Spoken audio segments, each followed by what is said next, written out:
Hi, I am Aishi, and welcome to day 2 of building my own brand challenge of 15 days. So today I'm telling you about my little bit of my story, why I started this, where I got inspired, and what was my dreams before this. Why I started this journey. Not this is not the journey why I started. It is still here. Like 19 साल में मैंने इसको start नहीं किया है. मैंने इसको start किया था 16 साल की उम्र से देखना.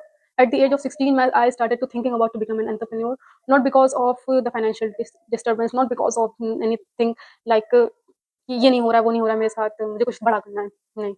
मैंने अपनी एंटरप्रेन्योर जर्नी शुरू करी थी केवल इस चीज़ को माइंड में लेके क्योंकि बचपन में मेरा एक थॉट था कि मैं कभी कोई गरीब ना देखूँ अपने सामने। मुझे नहीं पता क्यों था ऐसा, लेकिन मेरे सामने कभी भी मैं अपनी गरीबी देखती थी ना, मुझे लगता था यार, काश मेरे पास इतने पैसे होते हैं कि मैं इन सबको खिला-पिला सकती, इन दुनिया से गरीबी मिटा देती मैं। After I becomes younger than younger and younger and Elder उसके बाद मुझे लगा कि ठीक है, इस चीज़ों को करने के लिए कोई जादू नहीं होगा, तुम्हें जादू बनना पड़ेगा।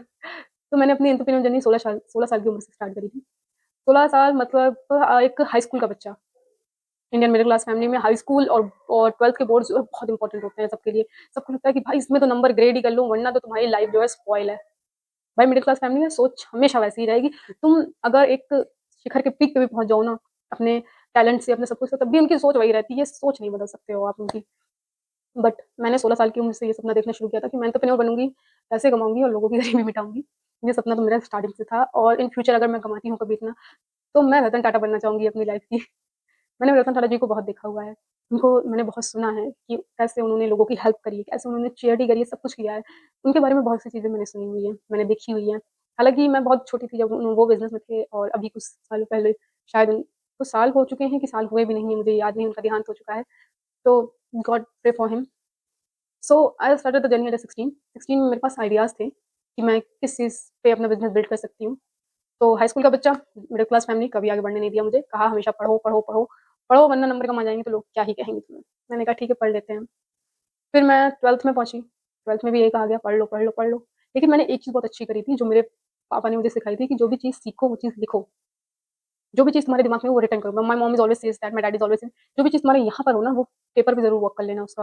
और पेपर ऐसा पेपर पे वर्क करना चाहे तुम बिना रिफ़िल के ही लिखो, लेकिन वो चीज़ कहीं ऐसे नोट करते रहो ताकि वो दिमाग में तुम्हारे बैठे रहे। तो मैंने कभी विथ इंक कभी नहीं लिखा हुआ है। मैंने हमेशा ब्लैंक रिफ़िल से ब्लैक पेपर पे लिखा है, जो केवल एक ना ऐसे मार्क छोड़ जाता है ना, कि कभी उसपे कोई डस्ट पड़ेगी, कुछ भी पड़ेगा तो वो मार्क दिखेगा। मेरी आदत एक बहुत खराब थी कि मैं अपनी चीज़ें कभी किसी को शो नहीं करना चाहती थी। कभी किसी को बताना नहीं चाहती थी कि मैं क्या करना चाहती हूँ, कभी किसी को ये नहीं शो करना चाहती थी अच्छा मैं ये करूँगी। लेकिन एक हेल्पिंग नेचर कभी खत्म नहीं होता इंसान के अंदर से अगर आपके अंदर है तो। तो मेरी आदत थी हमेशा सबकी मदद करने की हमेशा। तो मुझे कभी भी कोई गरीब दिखता था, मेरी मम्मी हमेशा मुझे टोकती थी, "ये लो, इतने पैसे हैं" या फिर कुछ भी है उनके हाथ में खाने-पीने का कुछ भी वस्तु मेरे पास कुछ भी रहता था मैं दे आती थी, "this is for you uncle." इतनी ब्लेसिंग्स तो मैंने ली। उसके बाद फिर 12th खत्म हो गई, मैंने अपने आइडियाज़ अपने पेरेंट्स को शेयर किए। My parents are my biggest inspiration.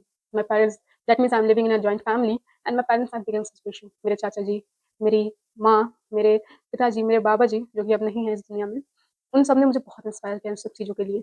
Even my मामाज़ मतलब मेरे my mother's brothers all the brothers उन्होंने सबने मुझे बहुत इंस्पायर किया इन चीज़ों को लेके। One of my mama inspired me for making the videos क्योंकि मेरे पास टॉपिक तो है लेकिन मुझे आइडिया नहीं था कभी कैसे बोलना चाहिए। उन्होंने हमेशा मुझे इंस्पायर किया कि ठीक है, अच्छा बनाना, कुछ भी बनाना, बना के बस डालो, लोगों तक तुम्हारी बात पहुँचनी चाहिए। मैंने कहा ठीक है। After that I start this challenge. Thank you so much mama for that and मुझे बहुत अच्छा लगा कि उन्होंने किया। उनका खुद का भी एक बिज़नेस है। मेरे पास एक बिज़नेस बैकग्राउंड बहुत अच्छा है क्योंकि मेरे मामा लोग भी बिज़नेस में हमेशा से रहे हैं। मेरे पापा, मेरे चाचा, मेरे दादाजी सब बिज़नेस में रहे हैं। सो मेरे पास एक बैकग्राउंड था बहुत अच्छा, तो मुझे इंस्पिरेशन हमेशा अपने बैकग्राउंड से ही मिली है। मेरे अंकल से, मेरे मेरे पिताजी से, मेरी माँ से, सबसे इंस्पिरेशन मिली है मुझे हमेशा से।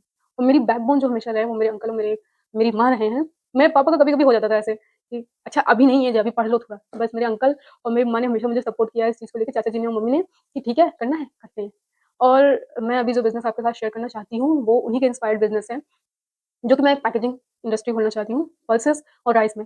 फूड इंडस्ट्री में मैं एंटर करना चाहती हूँ। फूड इंडस्ट्री में एंटर करने के लिए आपको क्या-क्या लाइसेंस लगेंगे, क्या-क्या आपकी प्रायोरिटीज़ होगी, GST and each and everything I will discuss with you in the next videos.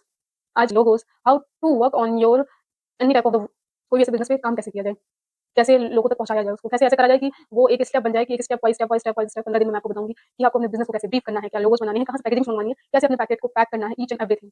For today is over. नमस्कार, thank you so much for coming here. I will see you in the day 3 video. तब तक के लिए जय हिंद, जय Bharat. And हाँ, subscribe, like करना मत भूलना और कमेंट्स भी कर देना जो भी तुम्हें गड़बड़ लगा हो चीज़ें इसमें। और एक चीज़ और भाई, दोस्तों को भी शेयर कर देना अगर तुम्हारे दोस्त ऐसे हैं जो जिसको चाहते हो कि हाँ, चलो इस जर्नी में साथ चलते हैं। क्योंकि दोस्तों से बड़ा कोई पार्टनर तुम्हें मिले